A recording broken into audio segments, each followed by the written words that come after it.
वो नहीं ममता दे देवे तो बुद्धि हो जाए और दान फूल कर कथा वार्ता से तो नहीं दान होई ना बिटिया बात नहीं रहा तो धई देव से पपटा रहे रे बड़ा खाई और वो जो है पांच मांग जाओ हेलो बोला ला देख रानी तब नहीं की हुआ इतना तो मारी है कहते हैं तो वो नानी मान लगा और साध्वी ने जाकर के अपनी पुत्री को कहा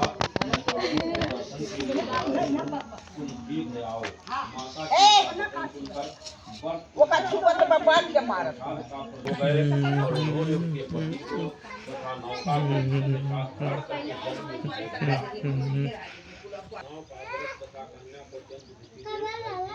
मन से साधु बालिक ने सोचा यह क्या आश्चर्य हो गया है। गाँव का संचालन करने वाला भी सभी चिंतित हो गए।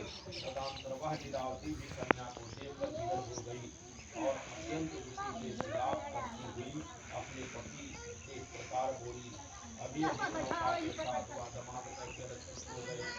ना जाने किस देवता की अपेक्षा से वह नौका हरण कर दिया गया है अथवा श्री सत्यनारायण के महादेव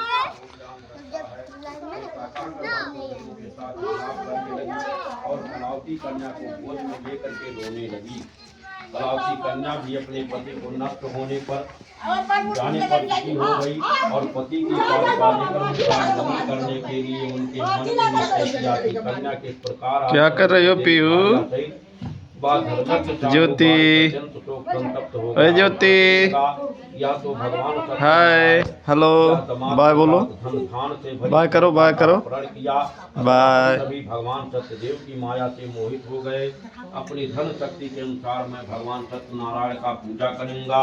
सभी को बुलाकर इस प्रकार कह करके उसने अपने मन की इच्छा प्रकट की और बारंबार भगवान सत्यदेव को दंडवत प्रणाम किया।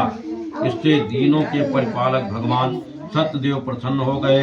भक्त वत्सल भगवान ने कृपा पूर्वक कहा, तुम्हारी कन्या प्रसाद छोड़कर अपनी पति को देखने चली आई। निश्चय ही इसी कारण उसका पति अदृश्य हो गया है। घर जाकर के प्रसाद ग्रहण करके वह पुनः आए तो हे साधु, तुम्हारी पुत्री पति को प्राप्त करेगी, इसमें संशय नहीं है।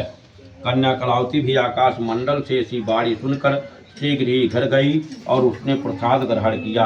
पुनः आकर सज्जनों तथा अपने पति को देख वह तथा कलावती कन्या ने अपने पिता से कहा, अब तो घर चले, विलम्ब क्यों कर रहे हैं? कन्या की वह बात सुनकर बाड़ी पुत्र संतुष्ट हो गया और विधि विधान से भगवान सत्यनारायण का पूजन करके धन तथा बंधु बंधाओं के साथ अपने घर गया।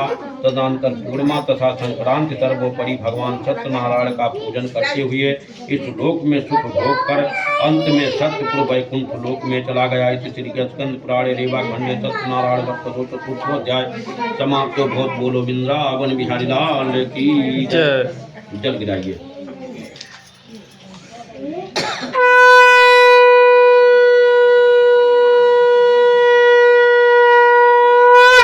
फिर तब कुछ लीजिए। सूत जी बोले, हे मुनियों, अब इसके बाद मैं दूसरी कथा कहूँगा, आप लोग सुने।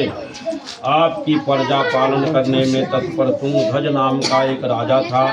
उसने सत्यदेव का प्रसाद पर त्याग करके दुख प्राप्त किया। एक बार वह वन में जाकर और वहाँ बहुत से पशुओं को मारकर वट वृक्ष के नीचे आया। वहाँ उसका संपूर्ण धन धान एवं सभी पुत्र नष्ट हो गए। राजा मन में कि अवश्य ही भगवान नारायण ने अपना धन और पुत्र से संपन्न हो गया तथा इस लोक में सभी का उपभोग करके वैकुंठ लोक को प्राप्त हुआ। कहने लगे, जो व्यक्ति